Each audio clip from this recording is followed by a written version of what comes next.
What's going on, everybody, and welcome back to episode 2 of the Hook Cam podcast. Still no solid name yet. Still waiting to find something that really catches. However, today we have a very special guest to me, somebody who has molded my my YouTube growth for sure.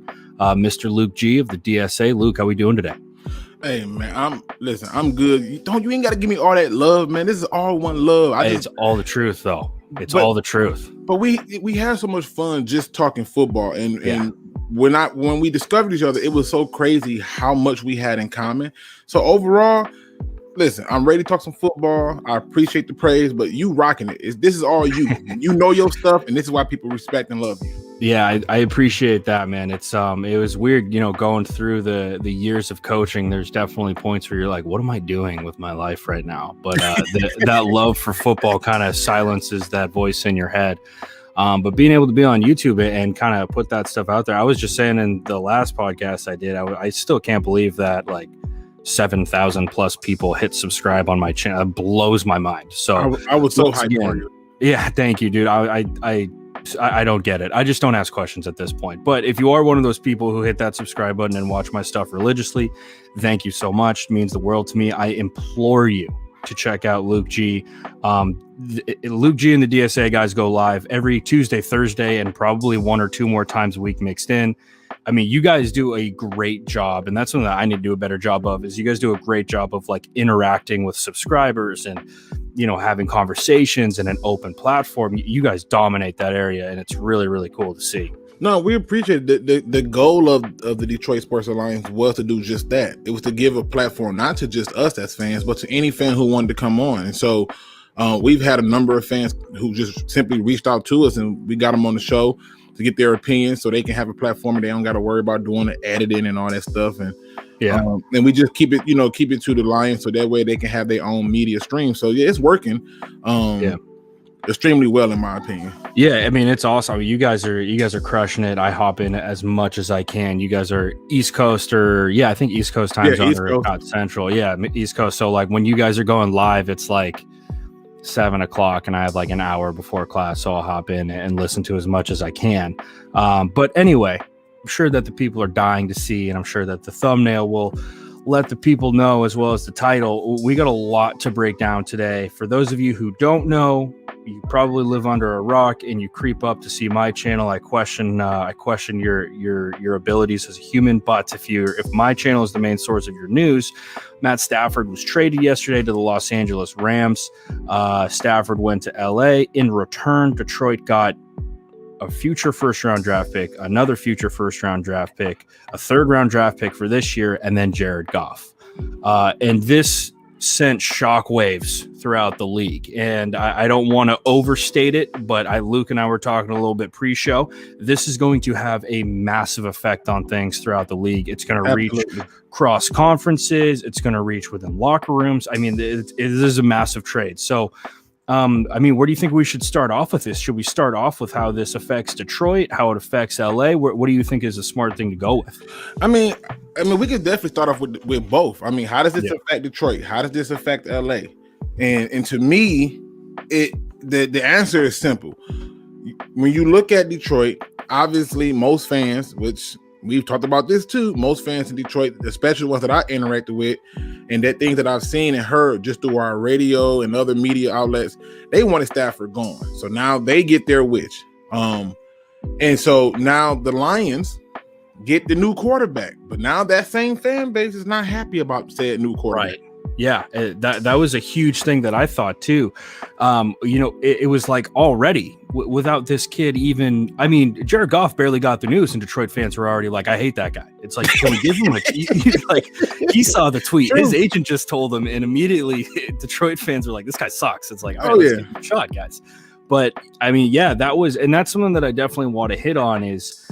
Because I think that this move, I'm going to be straight up, and I specifically did not hop into JMO's stream or listen to the easy one. I'll go back and listen to it because I want to support those guys, but I didn't because I wanted to hear your thoughts just straight from you on this podcast. But I personally, and I think we're kind of summarizing it, but I personally think this is one of the best trades Detroit has made in years.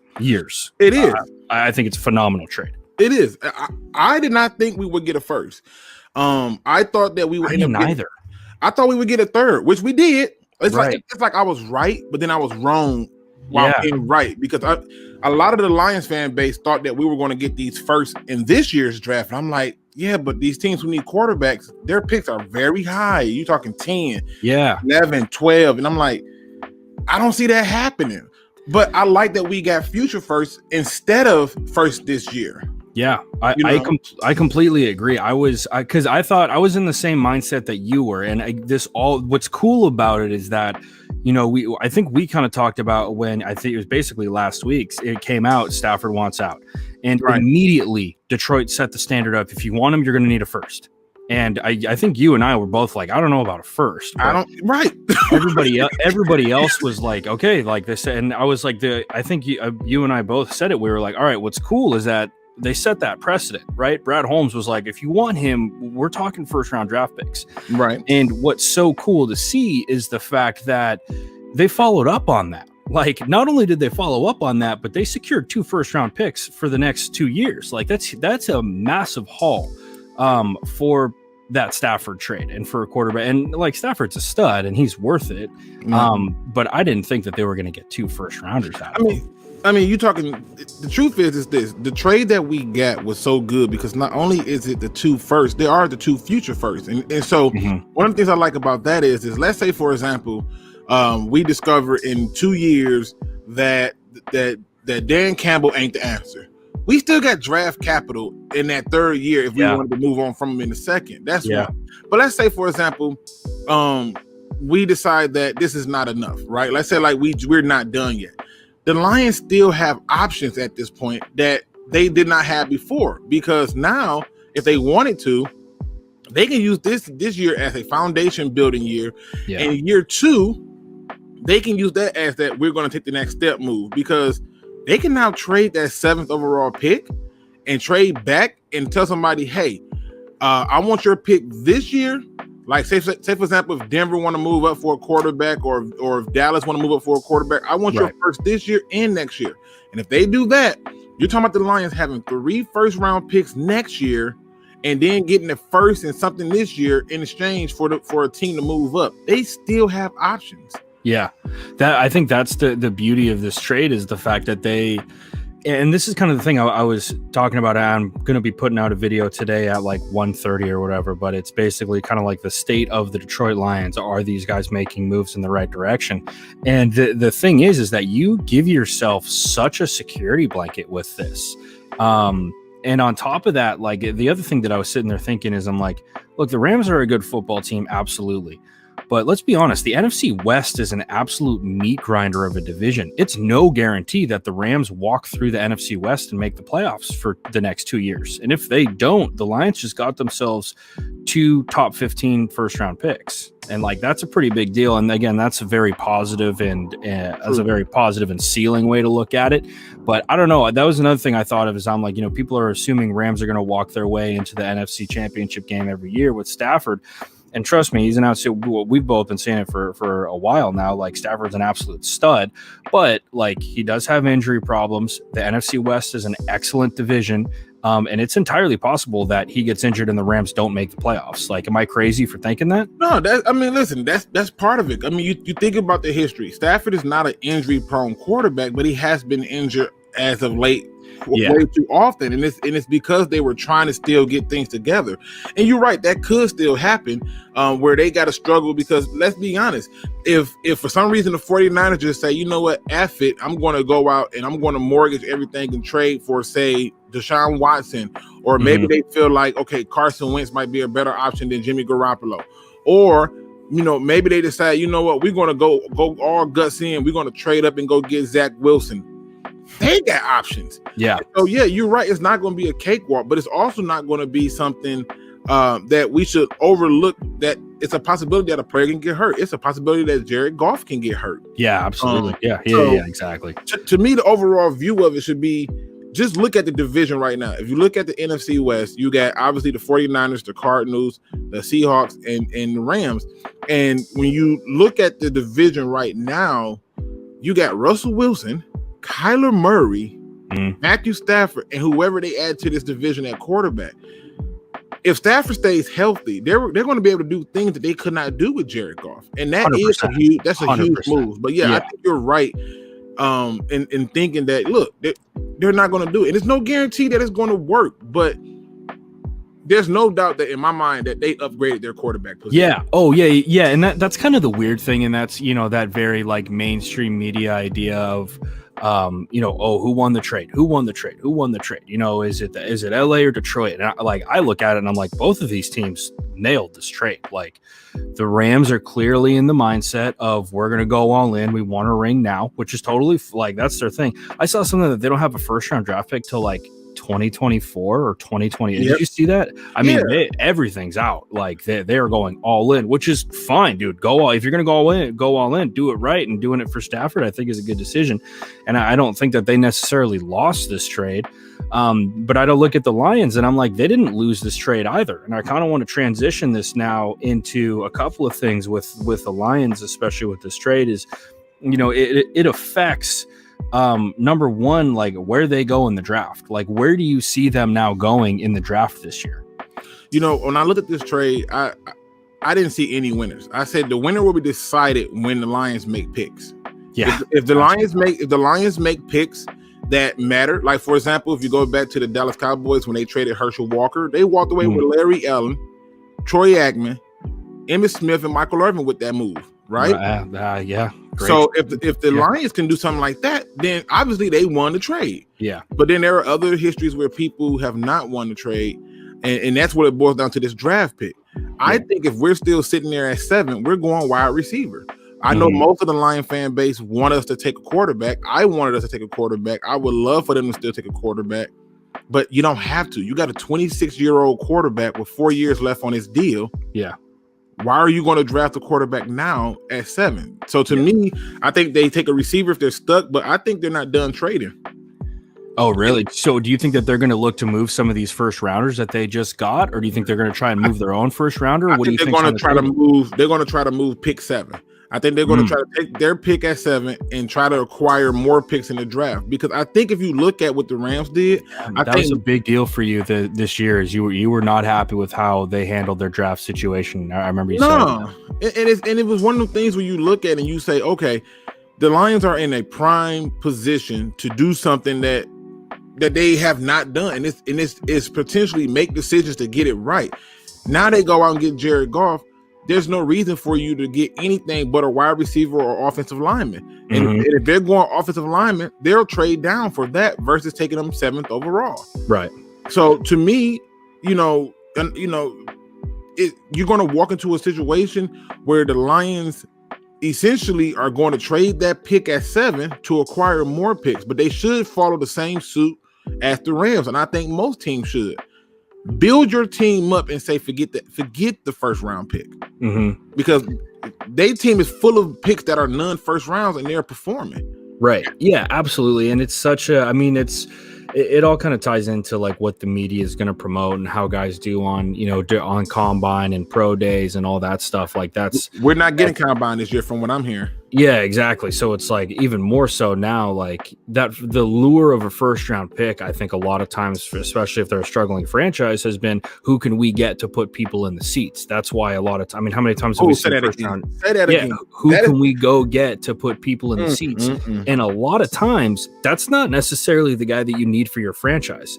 So right now, more than ever, who cares? Like, go get the dude who's going to help you win football games. And if that dude who's going to help you win football games, you have that 7th overall, and you're like, I think this dude's going to be there at 25. Okay, we're trading back then. Like, that's the smart thing to do. And that's a really good thing. Like, I sat there and when I was thinking about this, I was like, man, who do they take at 7 now? They got to go defense. They got to go tackle. And then you're right, though. They can move that draft pick and be totally fine and pick up, do what, I hate to relate. I know it's a sensitive subject relating New England stuff to Detroit right now, but do it Belichick does, man. Mortgage that pick. Trade that pick for, an early 2nd and a 6th rounder or a 5th rounder. And now we're talking. So right. I can see them making 2 trades in between that window. Like in that first round. I can see them making a trade that puts them at like 12 or that puts them at like 15. And then I can see them making another trade that put them at 21.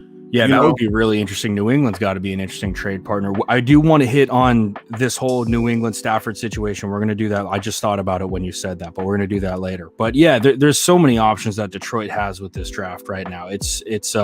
But like I said, and this is kind of one thing. Do you have anything else to say about the draft before I kind of? No. You're good. Go ahead. Okay. Because that Stafford New England one, I heard some interesting news with that one too. Yeah. We'll get. You know what? I want to talk about the Lions just a little bit longer. I just want to hit on this Goff thing because I tweeted out last night. I was like, Jared Goff's not going to get a fair shake in Detroit. He already hasn't gotten a fair shake in Detroit, and he's been a Lion for about 12 hours now, if that. But the problem is that, I mean, not the problem, really. The one thing that I really like about this trade is when you thought about Matt Stafford leaving Detroit and you thought about it from the perspective of Detroit, there was a massive gap that you had in the quarterback position. And filling that gap, you had options to the kin of Ryan Fitzpatrick or, Cam Newton or, whoever else, a free agent guy who is pretty middle of the pack. Or you cross your fingers, you close your eyes, and you throw a dart at a dartboard and hope that this rookie you drafted is going to be the dude. Those are basically your options. Instead, what Detroit did, they moved Stafford. They got a Jared Goff middle tier quarterback. And this is kind of what I said in the video I made. I'm like, Jared Goff's not going to do anything to lose you a football game. And he's not going to do anything necessarily to win you a football game. But I think that he's a competent NFL quarterback right now. He's not top of the line. He's also not bottom of the line. He's not going to hurt you. But what Detroit did is they hit fast forward on their whole quote unquote rebuild process. And now we're back into the situation of, okay, this really is a retooling. Like if Jared Goff doesn't work, move him. Right, you can move him, and yeah, he's got a big contract. You're going to have to restructure that contract. But I loved this trade from the mindset of we just hit fast forward on this whole process. We don't have to wait and hope that a rookie does well. We have a quarterback who has playoff experience, who has Super Bowl experience, and who's been playing in a really tough division for the last couple of years. What do you think? I think you were hitting on a lot of points. And so when we first got Dan Campbell, I kept telling everybody we're doing a remodel, and then they was like we're trading staff, and I was like, oh, I guess it's a rebuild. Yeah. Right. But then they go out and they get Jared Goff, and I'm like, okay, I guess it is a remodel because because the reality is this: you do not need this superstar player to win in this league. Mm-hmm. That's why the Brad Johnsons, the Trent Dilfers, the Joe Flaccos, hell, the Eli Mannings, those guys were able to get it done by being game managers. The Dallas Cowboys had a decent team if they had the right coach, where they was asking Dak Prescott not to be the guy, but to not be the one to hurt them. And with Jared Goff, he's going to be asked not to be the guy, just don't be the one to hurt us. And to me, you're right. You fast forwarded back into a remodel. You've opened up the door to a number of things. You can take receiver. You can take a defensive player. I almost find it difficult for you to kill anything that they draft at that point. And what Jared Goff do, now keep in mind, I don't think he's an upgrade over Stafford. But what Jared Goff does at the very least is he forces the Lions to utilize their other weapons. So people like TJ Hawkinson Very gets true. more targets. Very true. DeAndre Swift gets more carries. And when you go through and look at the year that Jared Goff and the Rams went to the Super Bowl, they ran the ball. They played defense. Very well. Yeah. And so I want that same build to happen where we're running the ball first, because the last time the Lions made it to a championship game, NFC championship game of any sorts, they had a running back by the name of Barry. And the quarterback was Eric Kramer. Nothing special about him, but they got it done. Yeah. So, I think 100% that, this right here is back to being a remodel. And it's designed in a way to where, unlike under the Matt Patricia, Bob Quinn era, it's designed in such a way that even if they fail, we walk away with capital. Yeah. Yeah, exactly. Walk away with capital. Plus, you got to take into account, does this trade happen if you don't have guys like John Dorsey on the team?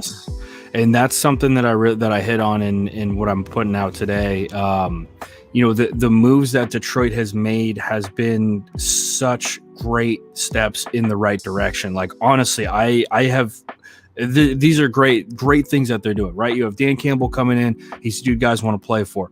Okay, he's a young head coach. Bring in Anthony Lynn. He's offensive coordinator, but he's basically assistant head coach, right? You bring in a homie of Dan Campbell and Aaron Glenn, I want to say. I always forget his name. I feel horrible about that.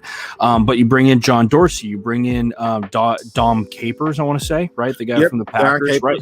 They're loading this front office and coaching staff up with experience, and not just regular experience, but rebuilding experience, winning experience. Like, they're doing a great job of spreading out the spearheading of bringing back the Detroit Lions over a number of areas, over a number of people, and people who have experience and who are confident in what they do. And I think that's when you have that, you get the result of the Stafford trade that we just saw. That's a really, really good trade for the Detroit Lions. It is. I mean, listen, we as the Lions cannot get too high and we can't get too low. And fans shouldn't get too high and shouldn't get too low.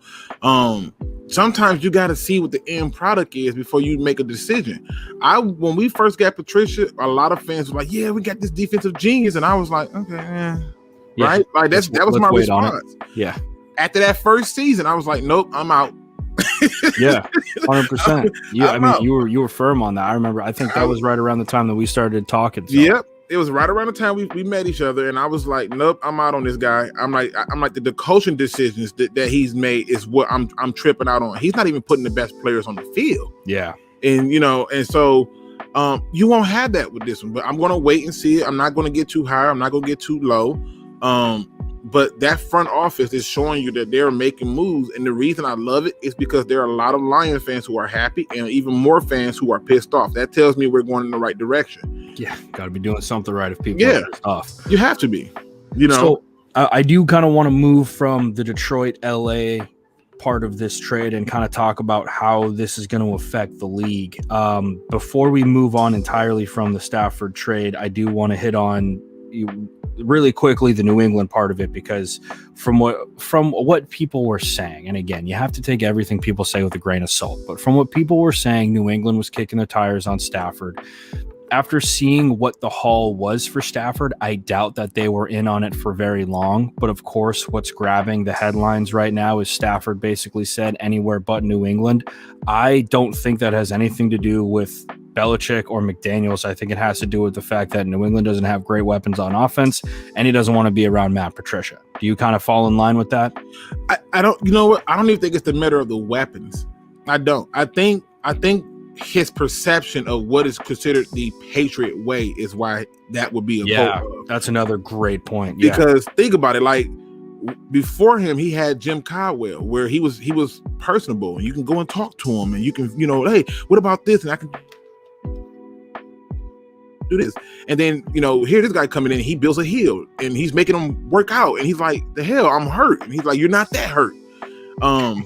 So I think the Patriot way is why he would say, nope, I'm good on this. I'm not going to go through that kind of practice and go through all that headache and all of that to then be what? Do what? No. And I think that's why when Cam Newton went there, I said, this is the biggest mistake of his career. And people said, why? And I said, because if he don't succeed, it's going to be hard to make the case for him to be the quarterback somewhere else. Yeah, and that's exactly what's happening with him right now. And that's kind of the weird thing about New England is that they've in a weird way become that last stop, and it's like, if you can't revitalize your career in New England, then you're probably not going to make it in the NFL. Right. Which is so weird. But yeah, it's true. It's 100% Jacoby Brissett got paid in that system. Yeah. Jimmy Garoppolo. The only person who was in that system that I think really just didn't was Ryan Mallett. Oh my God, I was thinking about him the other day. That guy just didn't but I heard that he was like sleeping through alarms, not showing up to meetings. Like, I heard he was getting in some trouble. Well, like I said, I think overall that most times when you don't succeed in New England, it's a problem. Like I said, I can name 3 quarterbacks who succeeded without him. And I think the Cam Newton was a mistake. I think that they should have went with Stedman in the beginning, and I think they should have stuck with it. But they went another route. And to me, I think Stafford just looked at it and was like, I'm not going through that again. I just went through that already for 3 years. I don't like the way that. That's a really, really good point that I hadn't thought of yet. Patricia has already tried to or did already try to reinstate that Patriot way, which absolutely flopped out in Detroit. Plus, look at Tom Brady. Look at Tom Brady. He might have been looking at Tom Brady and said, "Y'all, Tom Brady left." Yeah. Like he's like, "Nah, I'm good." Like that's how far it got. And it's like, and that's the other thing that's really interesting is that quarter, because like as much as Cam was there, and I wanted to see Cam succeed so much, because that dude just everything he put out, you know, and I know it's social media, you got to take it with a grain of salt, but everything that dude put out just looked to me like he was grinding and trying to work and trying to revitalize his career. And you know, I New England gave him a cheap deal. He signed it, which is, you know, even more of a tip of the cap to him. I mean, not a lot of quarterbacks are going to do what he did for last year for that money. And, you know, I have nothing but respect for Cam Newton, but I agree. Like, it is going to be tough for him to go and find a job find a job right now. I would not be shocked to see him end up in Washington, though. I know that him and Ron Rivera have a good relationship, so that would be kind of cool to see. Do you think he'll end up in Washington, or what's your feeling? I think with Cam, I think New England restricted him. That's the biggest mistake. Cam is one of them people you got to let, you know. I don't know if you've seen that movie, the new guys in the say, "I'm a peacock. You got to let me fly." You gotta let him fly. Yeah. Right. And I think to be truthful, Cam is going to and I hate to say this because people are going to be like, it's Cam Newton, but he's going to be in the second wave of quarterbacks. Yeah. And I agree with that. Yeah. And he's going to be brought into a team who looks at the draft and go, I missed out on this, so let me go and talk to Cam. Yeah. Because to me, the team that I just think that he may end up at, because I think the confident level would be there, and I could be wrong. Mm-hmm. I could be wrong, but I could see him kicking the tires on the Jets. Why? That would be interesting. Because the Jets would then they would then be able to move Darnold, or if they don't want to move Darnold, they'll just say, okay, we'll take the tackle Sewell out of Oregon. They'll take the tackle Sewell, and then they'll have Cam as the backup or the starter with Sam Darnold ready to go, and then they still got another pick they can make in this draft to add more weapons. So I can see them being a possibility. I can see him kind of being more of a mentor over in Miami. Yeah. So that's a really good point. Like, Cam was a dude. I like when I would watch New England games this year, I would watching it and I'm like, Cam plays so much better when he feels like he's in the game. Like, he's not just handing the rock off and converting third downs. Like, he is in this game. Give him the read option, give him the power read, let him run a few Q sweeps. Like, let him feel like he's controlling this thing. Like, he's the X factor in this. That's when Cam's feeling himself and he's playing well. And it was so inconsistent with New England this year, where it was like there were games where it was, you know, we're going to run the hell out of the rock, right? We're going to hammer with Sony, we're going to hammer with James White, whatever. And Cam wouldn't get too many touches. And then like the next game would be Cam with 15 touches and they'd win. And it's like, okay, well, if the common denominator in you winning is Cam Newton being able to run the football and feel like he's involved in that football game, then like you have to keep doing that. But I think that they were also worried maybe about, you know, injuries with Cam Newton, but I don't know. Regardless, I wouldn't even say that it was a failed experiment. It just didn't fit. So I guess therefore it is a fail. But anyways, I'm scared for Cam to go to two teams. Let me hear it. That I'm scared for him to go to. Team one, the Pittsburgh Steelers. If they find a way to push Ben out the door, I can see them trying to be like, "Oh, we'll try Cam." Yeah. All right. And the other team that I don't want to see him go to is the Bears, because the Bears is going to unleash him. Yeah. Wait, like you don't want to see him go there in a good way for Chicago or in a bad way for Cam? In a good way for Chicago, because I think if they get him, they'll let him run around and do all the stuff he's doing, and let him. They won't restrict him like he was in New England. He'll go back to. They'll let him do what he was doing for Carolina. Yeah. Whereas in New England, it's like, this is how it's ran. This is how you run it. Yeah. You know, so I think he'll be, you know, unleashed, because he'll have a running back that he had before. Yeah. They'll add a receiver. They'll use that pick at 20 to add a receiver for him, and then they'll be looking to do some other things to build it up around him. Yeah. But again, I still think he comes in that second tier. That's just looking at it. I don't see too many people jumping out and being like, I can get Cam, when they can go and get Sam Darnold or Carson Wentz or Nick Foles, you know, or Mitchell Trubisky. Maybe somebody might like Mitchell Trubisky. Kick the tires on Mitchie, yeah. Okay, so I do want to move on to just like two more things here that I want to hit on. So there were some rumors that we had just literally just talked about with the Washington football team and them possibly offering more for Stafford than what LA did. You have more, I think, details on that than I do. If you want to go crazy and let the people know, please go for it. I've been seeing different rumors. I saw one rumor that basically we were offered Washington's pick at 19 in this year's draft and their first in next year's draft. But we were supposed to also end up picking up like a third in this. So it basically had been pick 19 for the Lions in this year's draft, a third in this year's draft, a first, a second, and like another second in the future. Which I think it came out to like 5 picks. I saw in one article. Then I saw another one that said that they was talking about possibly getting 3 first. And I'm like, wow. Would Washington make that mistake again? They were the teams that did it last time. Yeah, and I'm weary of these kind of reports because it's like, oh, the idea that we were going to get more, it still doesn't. I still would have took this deal before that one, and the reason I would have took it is because you get quarterback replacement. Exactly. That's the biggest hole in that argument. I completely agree. Right. You get quarterback replacement. So not only did you still get 2 first, future first, you get 2 future first, you get a third this year, but you get quarterback replacement. And as much as I'm not a fan of Jared Goff, I would much rather have him over Tyrod Taylor. I would much rather have him over Marcus Mariota. I would much rather have him over Cam Newton or Fitzpatrick. I'm only asking him to do the same thing that Troy Aikman did, which is don't hurt us. Yeah, exactly. No, I completely agree with that. And that's kind of the biggest, and once again, it's like everybody wants to play this hindsight 2020. Oh, I told you so game. I can't stand it. And it's like, I can bet you that really the biggest draw of this trade, if I'm Detroit, the biggest draw of this trade for me was I get first round compensation and I don't have to worry about quarterback for 3-4 years. Like now I can focus on everything else and I can replace the quarterback last if Jared Goff doesn't work out.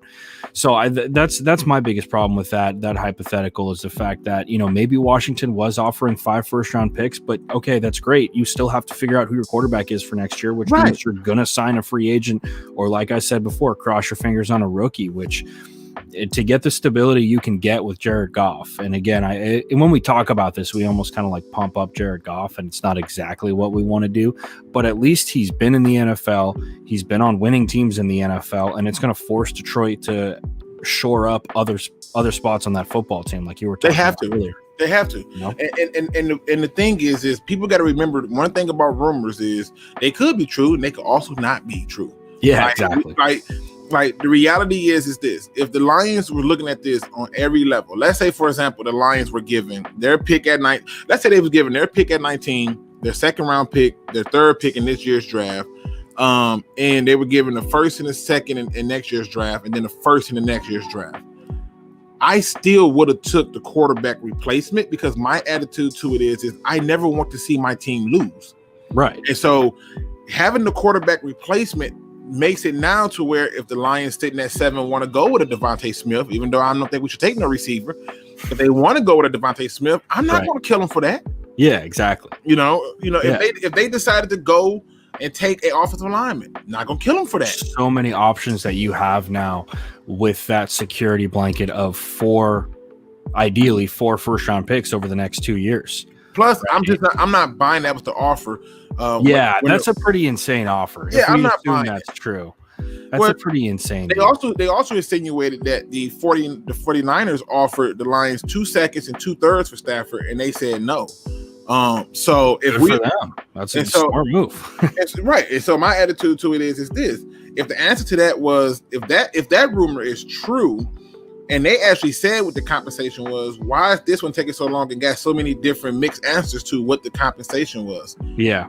I'm not buying that. Oh, they got more. But that's so indicative of fans today. And like, I don't want to throw shade at Detroit fans, but I will. Let me help you. Our fan base, literally always looking for a reason to hate. They're always looking for a reason to hate. They literally they got this. Okay, I have this. These are the things I have heard since the traders went down.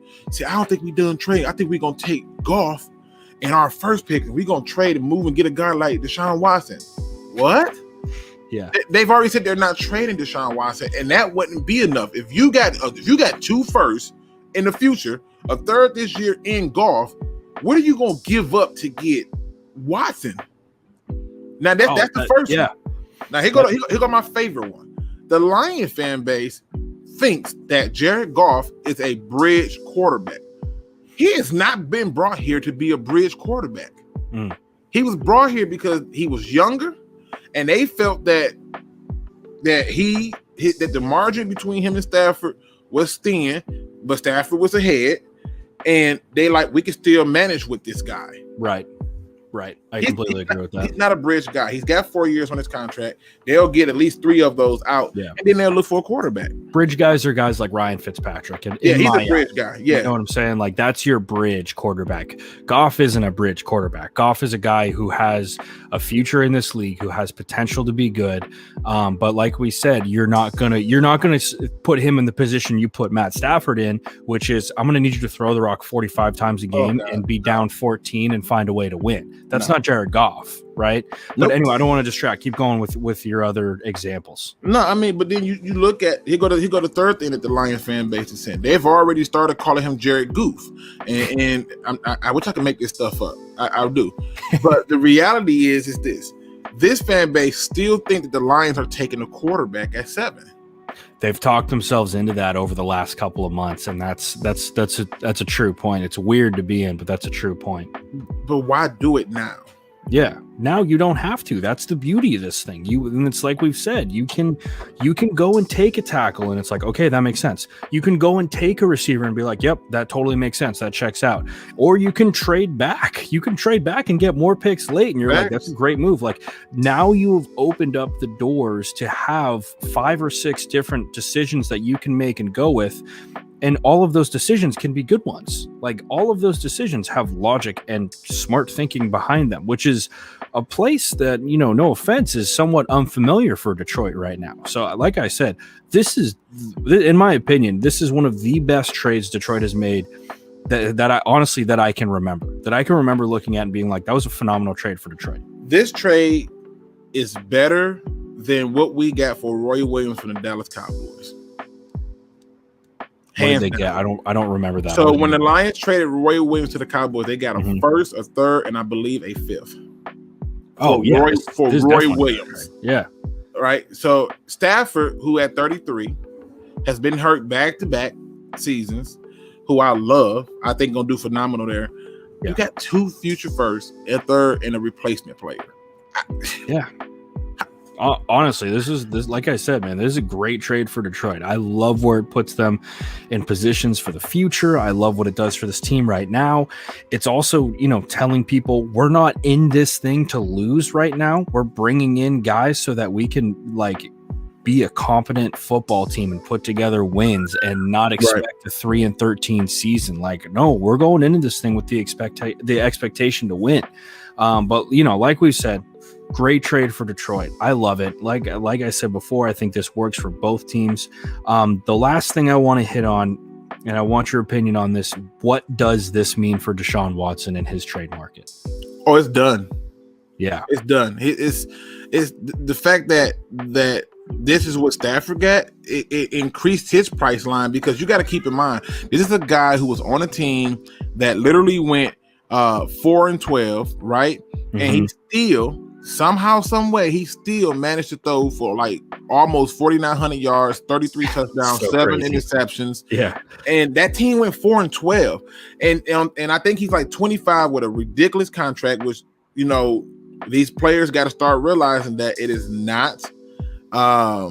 not important for you to do the long-term deals, but but follow the same route as Darrelle Revis. Darrelle Revis took a lot of short-term deals because he kept betting on himself. Love Darrelle Revis. Right, man. That dude was an absolute savage. And you're right, though, he did. I mean, he did that 3 or 4 times with Tampa, with New England, and then I think he went back to the Jets and did it. He did that multiple times. He's not having any problems. Nope. And to me, I think a lot of teams need to and should follow. So for me, when I go and look at Deshaun Watson's market, he doesn't have one now, because now people are going to say, look what they gave up for Stafford. Yeah. What are they going to ask for when it come time for us to get Deshaun Watson? Right. And you know it's going to be more. I wouldn't dare attempt to do that, and I wouldn't dare put that out there for them to do it. I think he's going to have to stay there and deal with it. Yeah. Unless he's prepared to eat a lot of money and be quiet. I agree. That's a really good point too, taking that and looking at it, because there's two ways to really look at it, right? There's the way to look at it of, wow, Houston's going to get a lot in return, or there's the way to look at it of, Houston's never going to move that guy because nobody's going to be willing to put up that much in terms to trade for Deshaun Watson. I mean, if we're legitimately talking about it, Stafford pulls in too. At that age, you got to figure Deshaun's pulling at least in 3 first-rounders, maybe 4, which nobody can want to do. Bring it up. You know what I mean? Like, legitimately, it's like, if you're going to make a move for Deshaun, who's been in the league for, I want to say 3 years now, 4 years tops. Okay, so that means that he's probably 26, 27, which means that he's got a fat contract. So you're going to have to move 3 to 4 first-round picks plus some other picks in order to get Deshaun Watson, unless you have a star caliber player who you're willing to move in return. And even at that point, you're still going to end up giving up at least 2 or 3 first-round picks. His market's insane at this point. It's no way for you. It's no way for you to measure his market when you look at what they just got for Stafford. Yeah, it kind of hurt him. It really hurt him. And if they were going to make a move, they needed to make their move before Stafford, because that either whoever went first was going to set the market. So if Deshaun Watson had to get traded first, and some team was like, yeah, we're giving up, 3 first-round picks, 2 seconds, and a player, then any team that talked to Detroit would say, hey, that guy did this, this, and this. He was this year's, his contract is this. I got 2 seconds. Exactly. It changed the market. So they was in a lose-lose situation. And thankfully, a front office who decided, nope, let me get ahead of this before somebody else set my market for me. Now the market is set for everybody else. And I think Deshaun Watson is stuck in Houston. Yeah, I agree. It's going to be tough to get him out of there at this point. Do you have anything else? That's kind of all I got for today. No, I mean, look, I know I was hitting on some of the reactions of people. And just looking at Twitter and the reactions, and I'm amazed at the number of people. Nobody who are reacting, I'm talking about NFL players and stuff like that, outside of the fans, are saying like, great job, great trade, Detroit. It's all, damn, Rams, y'all got a good one. Congratulations, Stafford. That's the identity of our team as the Detroit Lions. And when in the league, and when you see players doing that, and they're praising the fact that Stafford has gotten out of that terrible situation, that lets you know that the fact that they're still able to pull this trade off is a huge plus for what's going to come for this team with this front office, in my opinion. I completely agree. I think that the tide is changing in Detroit. I think that the times are turning. Everything, in my opinion, everything that they're doing right now is heading in the right direction. Everything from who they're bringing in their front office and coaching staff. Really, that's all we have to go on right now in this trade. And I thought there was a lot more. There honestly isn't. But this makes me, I don't know about you, but this makes me absolutely stoked for this draft. I cannot wait to see what they do, because if they continue down this path, it's going to be a very good offseason for Detroit. One more quick question. What would you like to see done next for these guys? What move would you look at next and be like, okay, that makes sense. That's a good move. For me, we got to start to set the standard that we maintain and keep our guys. So there are some players like Jared Davis, Kenny Galladay, Romeo Court. You got to get them re-signed. Okay. Because if you don't, it's going to be much of the same. Hey, they drafted me, and guess what? Now I'm in the free agent market. They don't want to pay. Right. See, so you gotta maintain it, and then 2, you gotta be prepared and ready to gear up to go after some impact players on defense, because right now, when I look at the winning formula for a lot of these teams, they have a leader at every level of the defense. Leader at safety, a leader at the linebacker, the defensive line, and we don't have that. Yeah. You know, we don't have that. So I want to see them get aggressive. Yeah, when you look at, that's actually a really cool point. That leader at every level defensively, I immediately think of Tampa Bay Bucks in 2002 or whatever when they played the Raiders, and they had Warren Sapp playing D-line. They had Derek Brooks playing linebacker, and they had John Lynch playing safety. That's winning chemistry. That's a winning formula. Rondé Barber, he was the guy in the voice. Yeah, Rondé Barber, great call. He was in there too. So, and if you go to the offensive side of the ball, they had that same level. You had that level on the offensive line, and then you had Brad Johnson, who was supposed to be the leader at that level, and then they had Michael Pittman, who was there. But the leader came on the offensive side of the ball at the receiver positions and at the quarterback and line. So for each level, there was leaders and people who was able to be held accountable for what they do. And I want to see the Lions continue in that route. Also, what I want to do is the more they piss off Lions fans, the more I get happy about it. Because when the Lions fans are happy about something, I find that it doesn't go the way that they want. Like, we want Mike Williams. We get him, and now you're mad. Oh, we want Charles Rogers, RIP. We get him, but it doesn't work out. And then, so to me, I want to see them keep driving us in a direction where not only do we not know, because I was able to predict everything the Lions did up until this point. I can't do it now. That's a good thing. It's a good thing, right? Yeah, it's a good thing. I don't know what the hell they're doing. Yeah, that's a good thing. God damn, it's one more thing I wanted to say, and I honestly can't remember right now. Re-signing Kenny Golladay. That's the next thing that you want to see happen. I would agree. I think that sets a great precedent. That sets a really good precedent in Detroit. Yeah, you want to let people know that if you come here, you do good, we'll reward you. But if you don't, it's much of the same. Yeah. Outside of the locker room talk, players talk to each other. Hey, bro, I was over there. I had 20 sacks, and I'm in free agency. Yeah. Well, I'd seen that Dan Campbell had reached out to both Okwara and Kenny Golladay. I've seen that headline. So, I mean, hopefully they get a deal done, because I agree with you. I think that'd be the next big move for Detroit. But we're going on 50 minutes here. I don't have anything else. You got anything else for the people? No, I'm good. Listen, man, make sure y'all find a way to wake up with a positive outlook. Yeah. You know what I mean? Something's just positive, and the small things appreciate it, because if you can't appreciate the small things, you're never going to appreciate the little things when you get them. Yeah, I mean, Luke ends. If any of you guys don't watch Luke's live streams or anything like that, one of my favorite things about him is that he always ends with a positive quote, something to keep you going.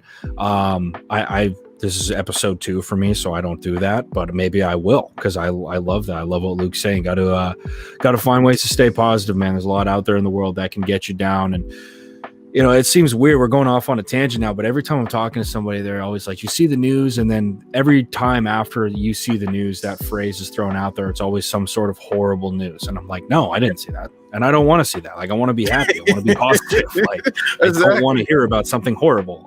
So I'm not saying don't listen to the news, but I am saying that, find ways to be happy, find ways to stay positive. It's a crazy time we're living in right now. Focus on yourself, focus on making yourself better every day. And I think that'll bring people a lot of happiness and get them on the right path. But Absolutely. Luke, man, thank you so much for coming on, man. This is not going to be the last time. I'm going to give it. Oh, dude, I'm going to give it probably 2 episodes before I have you back on. And that's just because I'm so horrible at scheduling. But, dude, we'll get you. You'll be back on within a week. So thanks for coming on, brother. I appreciate you. Absolutely. Absolutely. Can't wait to do it again. All right, folks.